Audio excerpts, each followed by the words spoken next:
A intenção, o propósito dessa mensagem não é apresentar um modelo de família perfeita, porque não existe família perfeita. O propósito é que, mesmo em meio às falhas, Deus continua interessado em restaurar, curar e fortalecer as famílias. Quando falamos sobre família, não estamos falando de uma família perfeita, não estamos falando de uma casa sem problemas, sem discussões, sem falhas. A Bíblia nos mostra a primeira família humana já enfrentando conflitos, erros, consequências do pecado. Desde o início, a família precisa, a família é preciosa, mas tem vários defeitos e desafios. Família não é lugar aonde não há dificuldades. É um lugar onde pessoas imperfeitas aprendem a conviver, perdoar, crescer e crescer juntos. É um ambiente onde somos formados no nosso caráter e moldados por Deus. Porque o mais importante do que ter uma família perfeita é ter Deus como alicerce da sua casa. E é isso que nós vamos aprender hoje, nessa lição. E eu quero que você olhe para a sua família. Não olhe para a família dos outros, porque quando nós falamos de defeitos ou problemas, nós só queremos olhar para a família do vizinho, né? Ou é bom ou é ruim. Muitas vezes, eu já ouvi, né? O pessoal, eu tenho uma inveja boa. Eu não sei se inveja é bom, mas tem gente que diz que eu tenho inveja boa. Eu queria que a minha casa fosse igual à casa de fulano, porque a casa de fulano não tem problema. A casa de fulano é perfeita, já a minha só tem briga. Mas é porque você não conhece a casa de fulano. Muitas vezes o gramado do vizinho é mais verde, né? E você quer, né? Quer o gramado do vizinho, mas você não sabe os problemas que o vizinho tem. Existem dois tipos de famílias. Existem aquelas famílias problemáticas, que de longe você vai já ver que aquela família é desestruturada, a briga, a discussão, todo mundo conhece que aquela família é problemática, que aqueles filhos, aqueles pais têm problema naquela família. E de longe as pessoas já veem, mas existem famílias que não demonstram problemas, que é aquele modelo de família perfeita, que é só um modelo, né? Porque é o que posta na rede social. Mas dentro daquela família tem problemas, mas eles não demonstram para ninguém, ninguém sabe. Apareceu nos jornais, né? Foi essa semana retrasada. O marido descobriu que estava sendo traído pela mulher. Matou os 2 filhos e depois se matou. Mas todo mundo tinha aquela família como uma família perfeita, porque é isso que eles aparentavam nas redes sociais. Só postavam momentos bons, momentos felizes. Então todo mundo tinha aquela família como família perfeita. Acho que vocês viram, foi? Que passou no jornal essa notícia. Porque existem famílias que usam maquiagens, mas Deus vê atrás dessas maquiagens. Deus sabe os problemas que a sua família passa. Deus sabe os problemas que as suas famílias se encontram. Então não adianta usar máscara, não adianta usar maquiagem diante de Deus, porque Ele sabe e conhece a sua família, sabe e conhece a minha família, sabe e conhece as nossas famílias, as nossas realidades.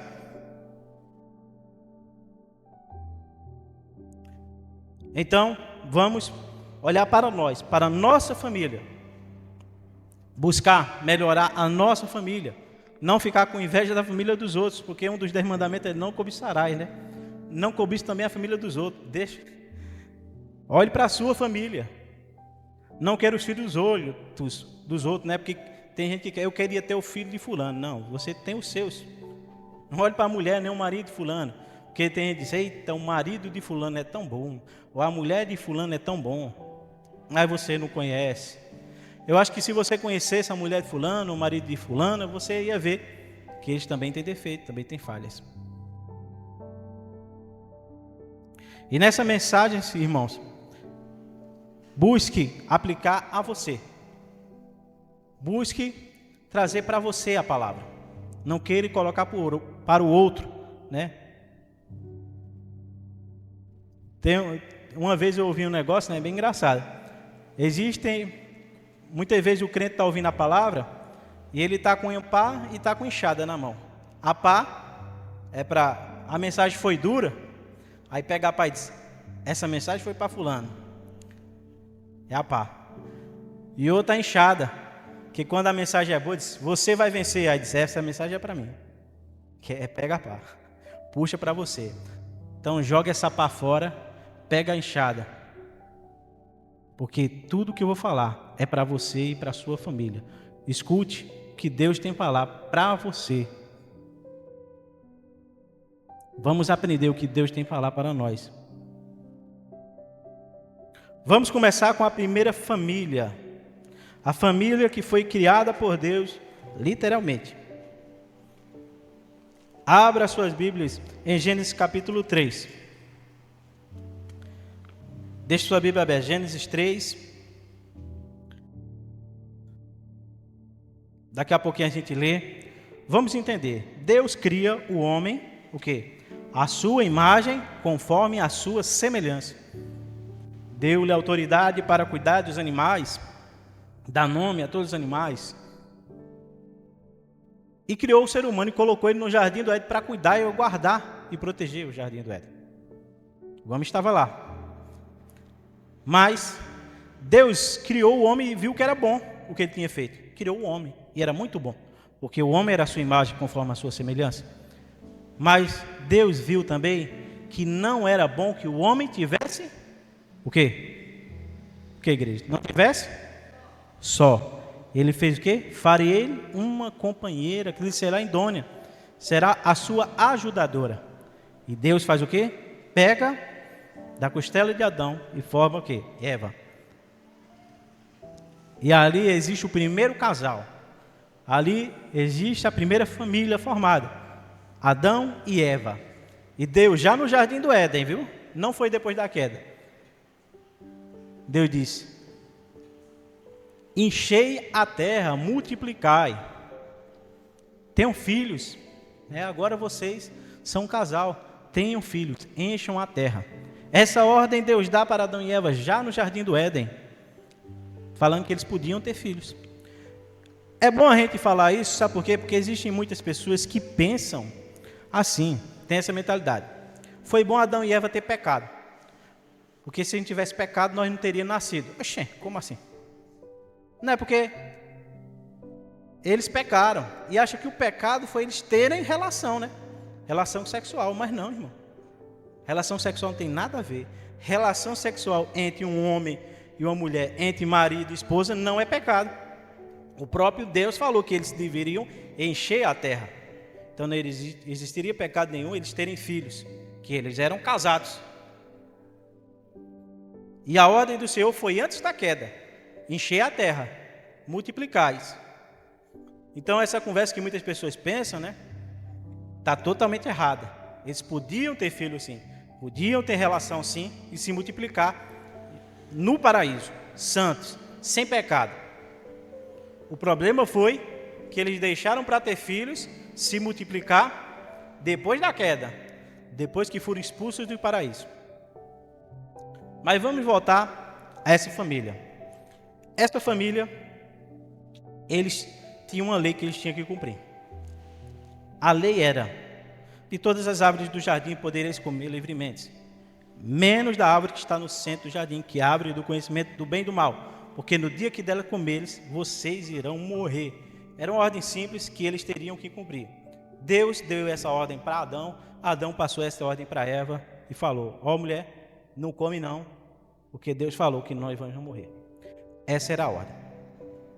Mas nós sabemos, eles comem desse fruto e pecam diante de Deus. Existia duas árvores no jardim do Éden, que era a árvore do conhecimento do bem e do mal e a árvore da vida. A árvore da vida eles poderiam comer e viver eternamente no paraíso, que era a árvore da vida. E a árvore do conhecimento do bem e do mal, que era proibida. Eles não comeram da árvore da vida. Comeram da árvore do conhecimento do bem e do mal. E foram expulsos do jardim do Éden. E depois Deus proíbe o acesso da árvore da vida. Mas em outro momento a gente fala sobre a árvore da vida, né? Mas existia duas árvores, viu, no Jardim do Éden: a árvore da vida e a árvore do conhecimento do bem e do mal.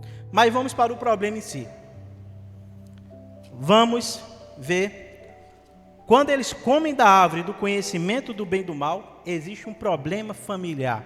O primeiro problema familiar que nós vemos está na Bíblia. Você pensa que só a sua família tem problema, né? Só a sua. O primeiro problema familiar já está aqui na Bíblia, em Gênesis, capítulo 3. É o primeiro problema que nós vamos ver aqui. Vamos ler? Gênesis 3, versículo 8 ao 13, que diz assim: quando ouviram a voz do Senhor, que andava no jardim pela virada do dia, esconderam-se da presença do Senhor, Deus, o homem e a mulher, por entre a árvore do jardim. E chamou o Senhor Deus ao homem e lhe perguntou: onde estás? Ele respondeu, ele respondeu: ouvi a tua voz no jardim, e porque estava nu, tive medo e me escondi. Respondeu Deus: quem fez saber que estava nu? Comeste da árvore que eu te ordenei não comer?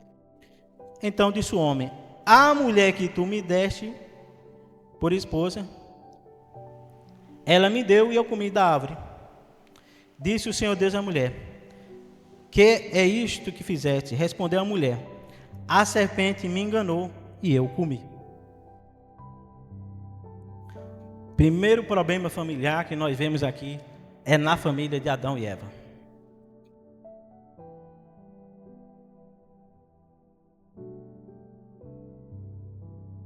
Nós vemos aqui que Deus cria algo perfeito, algo bom, que é a família. A família nasce no coração de Deus. Foi Deus que criou Adão e Eva, e todas as famílias nascem no coração de Deus. O casamento é uma união divina, é uma instituição divina. Por isso que nós estávamos falando até na escola bíblica dominical sobre acerca do divórcio, né? Quem hoje veio para a escola bíblica dominical escutou, né?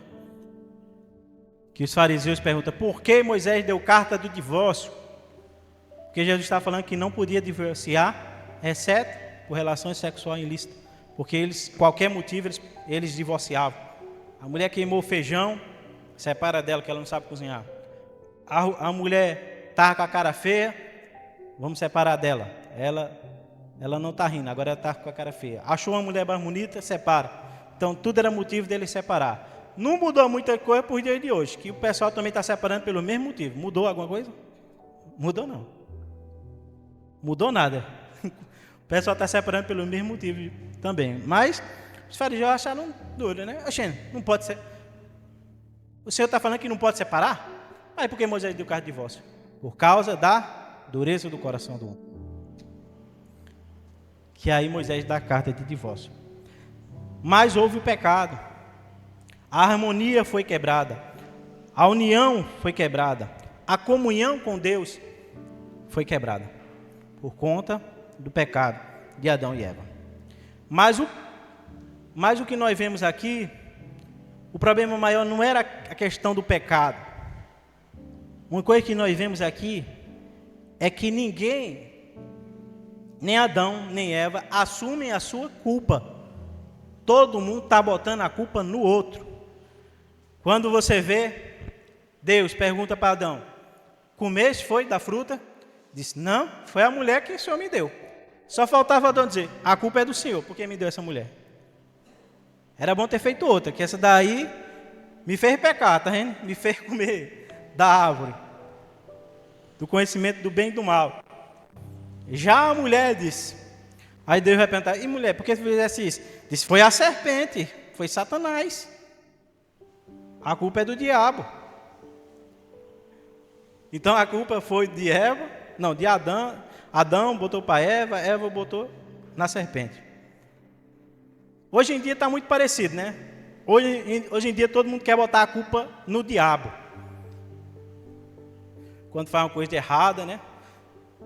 Vai o marido, trai a mulher. Aí diz: o diabo me fez trair a minha esposa. Não, quem traiu foi você. O diabo só fez armar a arapuca e você caiu. Eu não estou aqui para ser advogado do diabo, viu? Porque eu nem gosto. Eu já vi alguns pregadores falando assim, nem tudo é culpa do diabo. Não, para mim, tudo é culpa do diabo. Se o marido está batendo na mulher em casa, pode saber que tem o dedo podre do diabo ali. Se está acontecendo alguma coisa de ruim, de mal, um assassinato, um homicídio, qualquer coisa de ruim que acontece, o dedo do diabo está lá, no meio. O diabo é culpado sim em tudo, para mim. Ele não é inocente. Mas a maior culpa não está no diabo. A maior culpa está no homem. Porque o diabo não tem poder de nos controlar. Tipo assim, vou dar um exemplo, viu? Eu quero matar Reibson. Eu quero matá-lo. O diabo vai botar uma arma na minha mão e eu vou dar um tiro em Reibson. Ele vai me controlar. Eu não me controlar com uma marionete para eu pegar uma arma e atirar? Não. Ele vai querer me convencer, assim como fez com Adão e Eva. Vai, mata ele, isso ele não presta não. Pega uma arma, vai, faz. Assim como fez com Eva. Come, ele disse que podia comer de todas as árvores, vai, faz. O diabo é culpado, mas você é mais culpado ainda. Porque o diabo não tem poder de te controlar. A única coisa que ele pode fazer é persuadir e tentar te convencer. E você muitas vezes cai nas armadilhas do diabo. Ele faz arapuca e o ser humano cai. E o diabo é culpado, mas o homem é mais culpado ainda porque caiu na armadilha do diabo. Por isso que a Bíblia diz, sejam vigilantes. A Bíblia diz que nós, como servos do Senhor, anjos do Senhor estão ao nosso redor, nos protegendo e nos livrando de todo o mal. Mas o diabo, a Bíblia diz que está ao nosso derredor, rugindo como um leão, procurando uma brecha para nos tragar. Aprenda uma coisa, o diabo é o inimigo das nossas almas, é o inimigo da igreja, é o inimigo dos santos, é o inimigo da humanidade. Ele vai fazer de tudo para destruir a humanidade. Mas vamos lá, voltar ao texto. Já fugimos do assunto, né? Vejam, o homem foi culpado sim, mas o homem não assumiu a sua culpa. Ele botou a culpa na mulher. Por que Deus procura primeiro o homem, o marido? Porque a Bíblia diz que assim como Cristo é o cabeça da igreja, o marido é a cabeça do lar. É o cabeça da sua casa. E a gente até brinca, né? Se o marido é o cabeça, a mulher é o pescoço, né? A cabeça vai. A cabeça só vai, no pescoço vai, né? Mas brincando, né? Os dois têm que trabalhar juntos, tanto o marido como a mulher. Mas a responsabilidade está mais sobre o marido, não sobre a mulher. A responsabilidade do lar está sobre você, marido. De criar os seus filhos no caminho do Senhor. De cuidar da sua casa, resolver os seus problemas. Está em você, não na sua mulher. Adão colocou a responsabilidade da queda em Eva. Mas quem era o maior culpado era ele. Porque ele era o marido. Ele que tinha a responsabilidade. Mas não, ele caiu. Você hoje, marido, vou falar como marido, né? Porque eu sou marido hoje, né? Você é responsável pela sua casa. Você tem que saber que você tem que criar os seus filhos no caminho do Senhor. Mas criar os seus filhos no caminho do Senhor não é trazer eles para a igreja não, viu, irmão? Porque tem gente que pega, já vi muito, né? Escola Bíblica Dominical. Manda os filhos para a Escola Bíblica Dominical. Cadê teu pai? Está em casa. Manda os filhos para a Escola Bíblica Dominical, domingo de manhã, ou domingo à noite. Mas os pais mesmo estão em casa. Como seu filho vai aprender? Que o melhor lugar que está é na casa do Senhor, que na casa de Deus. Se nem você quer estar na casa de Deus, você quer que ele venha para a escola bíblica dominical para aprender a Bíblia, mas você mesmo não vem para a escola bíblica dominical para aprender a Bíblia. Fica em casa. Você está criando o seu filho no caminho do Senhor? Não, você está mandando ele para a igreja. O bonito é como eu vejo, né? Eu vi hoje, né? Veio a Lana, Valdir e Neto, né? A família completa na casa do Senhor. Filho, marido, esposa, todos juntos. Vem junto para aprender a palavra do Senhor. Mas isso é o que nós vemos nos dias de hoje. Todo mundo quer botar a responsabilidade no outro. Quando nós vemos as crianças adolescentes na rua até tarde, bagunçando, nós perguntamos o quê? Cadê o conselho tutelar, né? Cadê o conselho tutelar? Esses meninos na rua até tarde. Não, cadê os pais? O pai dessa criança? Cadê a mãe dessa criança? Não, primeiramente, cadê o pai dessa criança? Não é conselho tutelar não, era o pai que devia estar. Leva o filho para a escola e diz assim: esse menino é muito mais educado e eu levei todo dia para a escola. Oxe. E quem ensina a educação é a escola? Eu pensei que eram os pais que ensinavam a educação para os filhos. Escola está aprendendo a ler, fazer conta, matemática, escrever, mas quem tem que educar os seus filhos é você em casa. Não é o professor que tem que educar seu filho, não. É você, pai, é você, mãe, que tem que educar o seu filho. Mas querem botar a responsabilidade nos outros. Então hoje em dia está assim, pastor. A responsabilidade de ensinar a palavra de Deus é da igreja. A responsabilidade de educar é da escola. E quando os filhos fazem a coisa de errado, é o conselho tutelar. E os pais ficam onde? Eles ficam em casa. Só diferente da televisão. Que família é essa que você está criando? Que família é essa que você está cuidando? Existem problemas no seu lar, mas você sempre quer botar a culpa no outro. Veja, Adão colocou a culpa em Eva. Eva também não assumiu a culpa. Eva falou o quê? A culpa é da serpente. O diabo. Não, Eva, a culpa é sua. Você ouviu o diabo. A serpente falou e você comeu. A culpa é sua também, Eva. E hoje em dia, irmãos, está da mesma forma.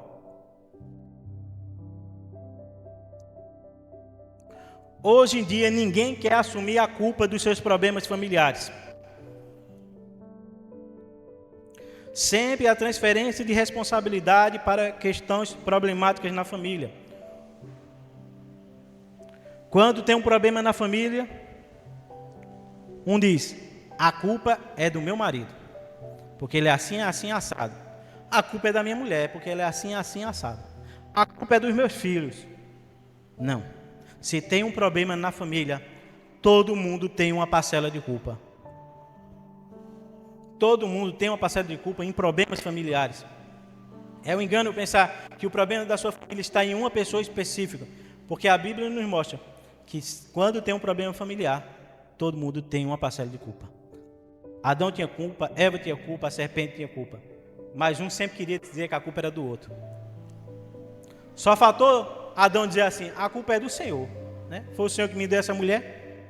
Só faltou Adão falar isso. O que nós temos que aprender é parar de achar culpados. Olhar para si mesmo e dizer: Senhor, eu pequei. E ver aonde você pecou e tentar se consertar. Resolva os problemas da sua família, não querendo colocar a culpa no outro, mas vendo os seus erros que você comete como marido, como esposo, como filho, e tentar se corrigir, e tentar se consertar. Se você quer uma família saudável, você não pode ficar procurando culpado, um bode expiatório. Você tem que ver que todo mundo tem uma culpa quando tem um problema familiar. Todo mundo tem uma parcela de culpa. E todo mundo precisa ver onde errou, para tentar corrigir. O pecado gera divisão dentro da família. O problema não foi comer do fruto, o problema foi o coração que não quis assumir os seus erros. Adão não assumiu o erro dele, Eva não assumiu o erro dele. Todo mundo escondeu os seus erros. E é assim na maioria das famílias. Sempre quando tem um problema familiar, cada um quer botar a sujeira, pegar a sujeira e botar debaixo do tapete. É o marido querendo botar a sujeira debaixo do tapete, a mulher querendo, os filhos querendo. Quando vê, acha o lixo enorme, que estava todo esse tempo escondido. Ou se não, querer achar culpado. O culpado é fulano. 100% da culpa é cicrano, é deltrano. Esses são os problemas das nossas famílias no dia de hoje. Todo mundo querendo achar culpado. Muitas famílias hoje sofrem por causa de culpas. Ou marido culpando a esposa culpando o marido, pais culpando os filhos botam a culpa nos pais. É dessa forma que está acontecendo no dia de hoje. Mas a restauração começa quando você diz: eu errei. Quando você assume a sua culpa. Porque todos nós erramos, irmãos. Jesus diz que aquele que não tem pecado é mentiroso, a verdade não habita nele. Se você dizer eu não tenho pecado, eu não sou culpado, você está mentindo. Nesse barco aí todo mundo já está, de pecador.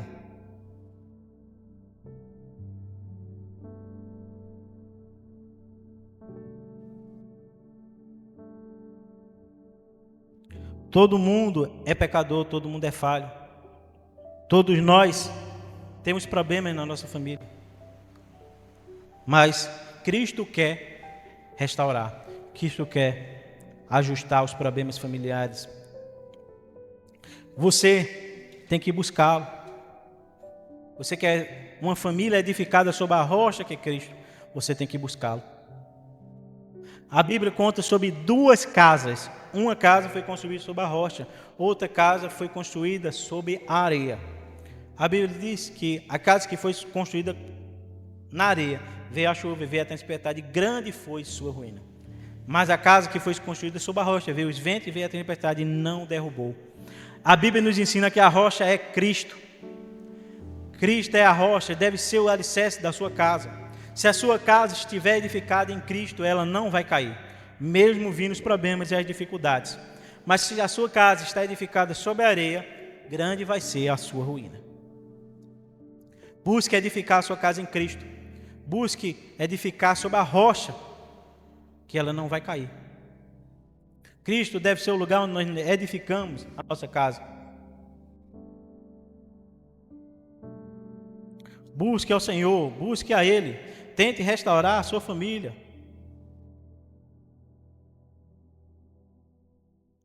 A Bíblia nos ensina isso. Depois disso, depois desse acontecimento, teve outro acontecimento pior. O primeiro homicídio, violência dentro de casa, que aconteceu com quem? Caim e Abel. Está em Gênesis capítulo 4, que conta a história de Caim e Abel. A Bíblia diz que eles eram irmãos, eram os filhos de Adão e Eva, os 2 primeiros filhos de Adão e Eva. E o que aconteceu? Eles prestaram sacrifícios para Deus.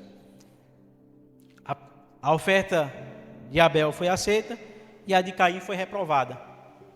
O que acontece? Caim fica com raiva do seu irmão e quer matá-lo.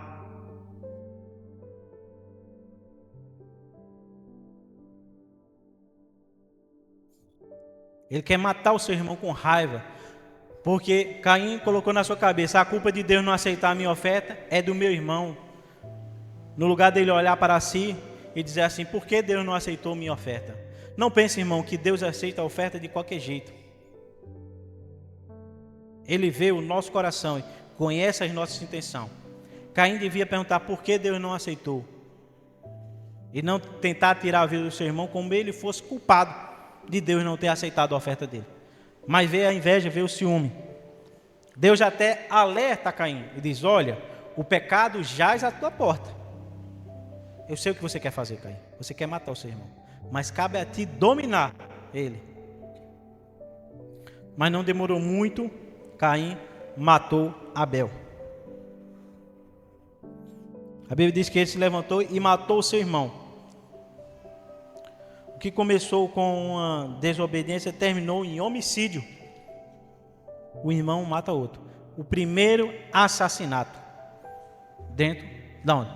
dois desconhecidos, duas pessoas que não se conheciam, uma briga de trânsito, não, entre dois irmãos de sangue.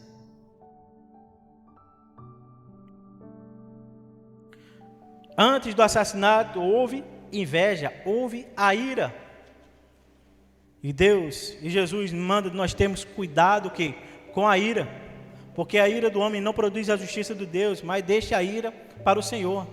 A Bíblia diz que de mim é a ira, deixa que eu me iro, o Senhor, porque a ira do homem não produz a justiça de Deus.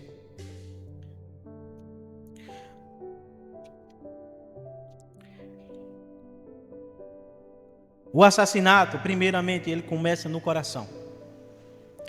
Já existiu muitas brigas entre famílias.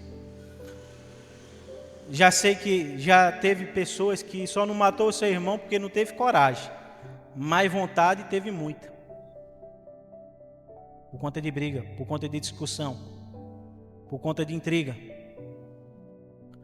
Porque primeiro nasce no coração. Foi assim com Caim.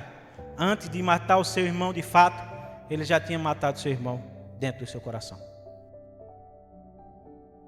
Já tinha cometido esse assassinato. Por isso que Jesus disse, em Mateus capítulo 5, do verso 21 ao 22, ouviu o que foi dito aos antigos, não matarás. Eu, porém, vos digo que qualquer um que sem motivo se irá contra seu irmão, será réu de juízo. Porque o homicídio começa no coração e depois de ver de fato. Jesus mostra que o ódio já é uma semente do homicídio.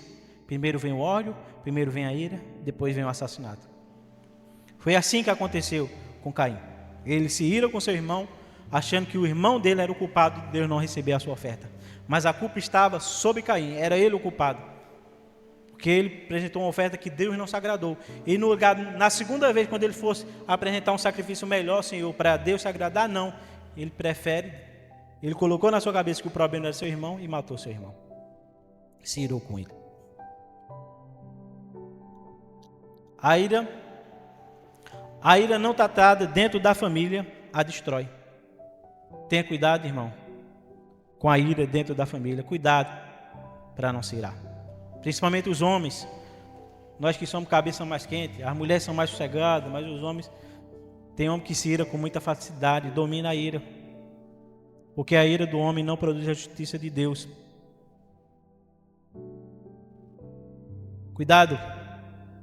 Peça a Deus domínio próprio, peça a Deus sabedoria. Não deixe que a ira domine o seu coração, para que você não venha cometer uma besteira e depois venha se arrepender e chorar lágrimas de sangue. Não deixe que a ira domine o seu coração para você fazer besteira. Controle. O problema exterior, o assassinato começa primeiro no interior. Então, Jesus disse, a Bíblia fala, acima de tudo, guardai o vosso coração, por deles procede as fontes da vida. Guarde o seu coração da ira, guarde o seu coração de tudo isso que não agrada o Senhor, para que você não venha pecar contra Deus. E depois dizer que está arrependido, mas aí agora você vai ter que colher as consequências do seu pecado. Porque Deus perdoa. Eu vou falar para você, Deus perdoa os seus pecados. Você pode ter cometido o pior pecado, Deus perdoa. Mas Ele faz você colher a consequência. E Ele faz você colher completa, não pela metade. A Bíblia diz que tudo o que o homem semear, isto também colherá. Semeou, vai colher. Não pense que porque Deus perdoa o seu pecado, você não vai colher as consequências dele, que você vai. Eu matei uma pessoa, pedi perdão a Deus, me arrependi, Deus perdoa, perdoa. Mas agora você vai ter que pagar, agora vai ter que ficar preso, vai ter que cumprir as leis dos homens. Agora você vai colher aquilo que você plantou. Existem consequências. Então não deixe a ira dominar o seu coração. Quando as famílias estão vivas, mas cheios de mágoa, silêncio, palavras duras e ressentimento, ira e violência. Essa é a maioria das famílias nos dias de hoje. Aí você deve estar pensando, eita, pregação pesada, só tem notícia ruim, só tem palavra dura. Calma, irmão. Agora eu vou começar a falar o que Deus pretende fazer. Mesmo após a queda, Deus não desistiu da sua família. Amém, irmão? Glória a Deus. Mesmo depois da queda, Deus não desistiu da humanidade. Não desistiu das famílias.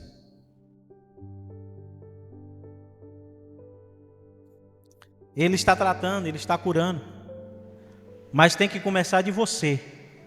Se existe problema na sua família e você quer resolver, comece a partir de você. Começa, Senhor, a obra na minha família a partir de mim. A partir de mim, Senhor, começa a restaurar minha família. Começa a restaurar o meu casamento.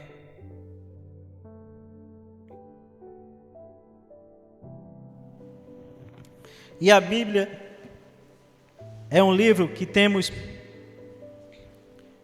vários conselhos de Deus para que você tenha uma família abençoada. O primeiro conselho, que eu falei, crie a criança no caminho que deve andar e quando ela se crescer não se desviará dele, mas o ensinar a criança do caminho que deve andar não é somente trazendo ele para a igreja, é você em casa. Você em casa, você lê a Bíblia com seu filho, você ora com seu filho, você louva a Deus com seu filho. Se você não faz isso, comece a fazer, porque o ensinar a criança no caminho do Senhor você começa em casa e não é na igreja. Comece a fazer isso em casa, comece a ensinar o seu filho o caminho que deve andar. Inculque isso na cabeça dele.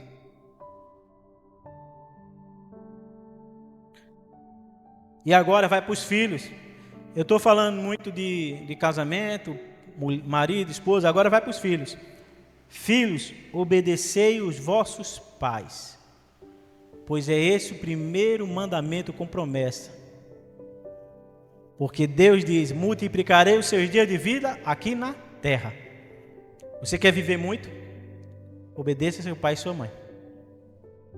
Mas isso é literal. Sabe por quê? Porque o filho que não obedece o pai e mãe não vive muito. Quantas mães falam para os seus filhos, meu filho, não ande com fulano, que fulano é sem futuro. Aí você vai lá, mas ele é meu amigo. Aí seu amigo bota você na arapuca, aí a polícia vai lá, prende você e prende seu amigo. Por quê? Não escutou nem o pai, nem escutou a mãe. Pais, não provoqueis a ira nos vossos filhos. Agora vai para os pais. Pai, eles devem obediência a você, mas você não pode provocar a ira dos vossos filhos. Não provoquei a ira dos filhos, porque tem pai que provoca o filho. Ele sabe que tal coisa irrita o filho, só faz aquilo só para irritar o filho. Não provoque a ira no seu filho. Não tenteie o seu filho. Ensinar ele com amor, mas não ficar tentando a ira os vossos filhos. Faça igual Josué diz, eu e minha casa serviremos ao Senhor. Josué capítulo 24, versículo 15. Em Salmos 127, versículo diz, se o Senhor não edificar a casa, em vão trabalham os que edificam. Então edifica a sua casa no Senhor, como eu falei. A sua casa tem que estar edificada na rocha que é Cristo. Que pode vir o vento, pode vir a tempestade, que ela não vai cair. Deus nos ensina que os filhos devem honrar os seus pais e obedecer. Pais devem ensinar com amor aos seus filhos. E a família deve seguir juntas os caminhos do Senhor, edificado na rocha que é Cristo. A primeira família caiu por conta do pecado, mas hoje existe restauração e transformação através de Cristo. O que destruiu a família do Éden foi a desobediência, o orgulho, a falta de responsabilidade, a ira. O que restaura hoje a família é o perdão, arrependimento, amor e Jesus Cristo sendo o alicerce da sua casa. E vamos falar um pouco sobre perdão. Se você não consegue perdoar as pessoas da sua família, quem é seu sangue, imagine quem não é seu sangue. Existem hoje irmãos que não falam com outro irmão, porque eu sou intrigado, meu irmão, não falo com ele. E você ainda diz que é crente? Você não fala com seu irmão, você ainda diz que é crente? Sabe o que Jesus disse? Se eu não perdoar, eu também não sou perdoado. Vá pedir desculpa a seu irmão e volte a falar com ele. Mas você vai dizer, mas o errado não fui eu, o errado foi ele. Eu não quero saber se o errado foi ele, se o errado foi você. Mas a Bíblia diz que nós devemos perdoar, não 7 vezes, mas 70 vezes 7. E mesmo que ele não peça desculpa a você, vai lá e diz, oi meu irmão, me desculpe. Mesmo se ele for, o errado foi ele, peça desculpa ao seu irmão e volte a falar com ele. Porque se nós não conseguimos perdoar nem as pessoas da nossa própria família, imagine quem é nem meu sangue. Se eu não perdoo nem da minha família, quem é meu sangue é que eu não vou perdoar mesmo. O primeiro lugar que nós temos que ter restauração e perdão é dentro da sua própria casa. Então perdoe seu marido. Marido, perdoe a sua esposa. Filhos, perdoem os erros dos seus pais. Porque eu sei que ninguém é perfeito. Todo mundo tem defeito. Mas se não houver perdão dentro da família, ela vai ser destruída. Então procure perdoar, procure amar. Se você é um cristão verdadeiro, se você professa o nome de Cristo, você tem que aprender a perdoar e tem que aprender a amar. Principalmente os de dentro da nossa própria casa. Hoje há perdão, arrependimento e Cristo no centro. A pergunta não é, sua família é perfeita? Porque família perfeita não existe. Mas, quem é o alicerce da sua casa hoje? É Cristo? Ou você vai bater no peito e diz, quem manda na minha casa é eu? Quem manda na minha casa não sou eu não. Sabe quem manda na minha casa? É Jesus de Nazaré. É Jesus Cristo. E eu obedeço a Ele. E tudo que Ele mandar eu fazer, eu faço. É Ele que manda. E se Ele mandar eu perdoar, eu perdoo. Se Ele mandar eu amar, eu amo. Porque é Ele que manda, não sou eu. No Éden, quando tiraram Deus do centro, virou um caos. Vejam a desgraça que aconteceu depois que Deus foi colocado de lado e disse, não Deus, deixa a gente fazer do nosso jeito. A desgraça que aconteceu. Quando o coração do homem não é tratado, nasce a violência, nasce a inveja. Quando a ira não é dominada, nasce a morte, o homicídio. Mas quando Cristo entra, o ódio vira perdão, a culpa vira arrependimento, a divisão vira restauração. Que possamos declarar hoje, Senhor, restaura a minha família. Eu assumo minha parte, eu quero Cristo no alicerce da minha casa. Busque o Senhor, busque que Ele se torne no alicerce da sua casa, que Ele possa ser o centro do seu lar. Que a casa que é edificada na rocha, pode vir o vento, pode a tempestade, mas ela não vai cair. Glória a Deus. Amém. Queria chamar o pastor.